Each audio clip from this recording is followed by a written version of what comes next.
Yes! Michael Gove, my least favourite serving Tory, is chickening out and stepping down. Here's a list of just some of the reasons I'm glad to see the back of this loathsome Machiavellian Tory, like his obfuscation. The key thing about levelling up is that it's about more than one ingredient. So transport matters, infrastructure matters, but within that, it's also the case that... His comments on the North.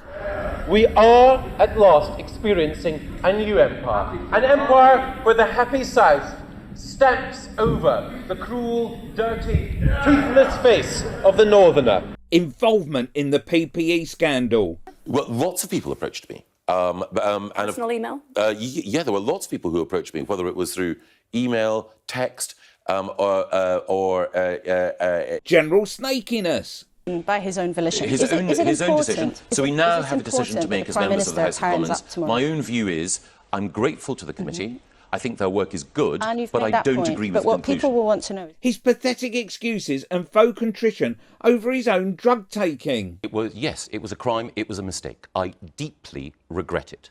And uttering the sentiment, we've all had enough of experts. I think the people in this country have had enough of experts with organisations from acronyms. The people of this country have had enough of experts. Stabbing Johnson in the back, which in itself wasn't a bad thing, but he pretends that he was doing it for the good of the country and so must throw his hat in the ring to become Prime Minister. Just days ago, you were backing Boris Johnson, in fact, running his campaign. Why have you changed your mind? Well, I thought it was right that following the decision that the British people took last week, that we should have someone leading the Conservative Party and leading the country who believed in their heart and soul that Britain was better off outside the European Union. And I hoped that Boris Johnson would be someone who could ensure that the government followed the instructions of the British people and also build and unite a team around him in order to lead this country forward.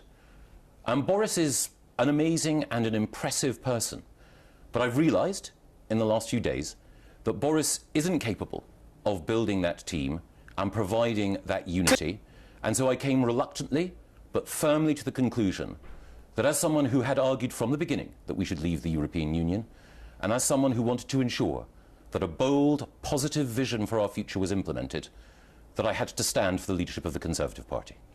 What a hero he was. And then there was this, excusing Dominic Cummings' trip to Barnard Castle. He took a short journey. That short journey was one that was consistent with the medical advice, consistent with the medical guidance. I know that there's lots more I haven't covered. If there's a particular Gove moment or trait I've missed that's enraged you, then please let us know in the comments below. When he arrived at just outside Barnard Castle, he went for a very short walk. No, sorry, Mr. Gove. We don't need to go into all of that detail because we heard him yesterday. Click here for Rishi, the drowned rat.